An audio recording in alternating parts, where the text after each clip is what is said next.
41 మందికి లేవన్నారు, అవి కూడా ఇచ్చేయమంటాను. ఆధార్ అథెంటికేషన్ 61 మంది చేయలేదన్నారు, అది కూడా చేయమంటాను.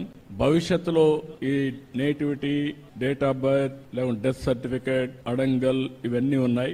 రేపు 18 నేను ఓపెన్ చేస్తున్నాను.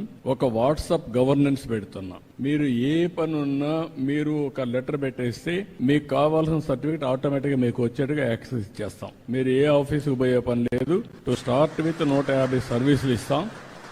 ఆ తర్వాత సర్వీసులు పెంచుకుంటా పోతాం. ఫైనల్ గా ఎక్కడ ఆఫీసుకు పోయే పని లేకుండా మీరు చేస్తా ఉంటే టెక్నాలజీలో నేను దాన్ని కరెక్ట్ చేసుకొని ఆర్టిఫిషియల్ ఇంటెలిజెన్స్ ఒకవేళ రేపు రాబోయే రోజు అది కూడా చేస్తున్నా, వర్కౌట్ చేస్తున్నా, కొంచెం టైం పడుతుంది. మీరు రాయలేకపోతే మాటల్లో చెప్పినా మీ మాటల్ని కరెక్ట్ చేసి ఆర్టిఫిషియల్ ఇంటెలిజెన్స్ ఏ సమస్య దాన్ని కూడా రికార్డ్ చేసి డిపార్ట్మెంట్ కి చెప్పి ఆ పని చేసి మళ్ళా మీకు వాయిస్ లో కావాలంటే వాయిస్, అదర్వైజ్ టెక్స్ట్ లో కావాలి టెక్స్ట్, లేకపోతే సర్టిఫికేట్ కావాలంటే సర్టిఫికేట్ ఇచ్చే పరిస్థితి వస్తుంది.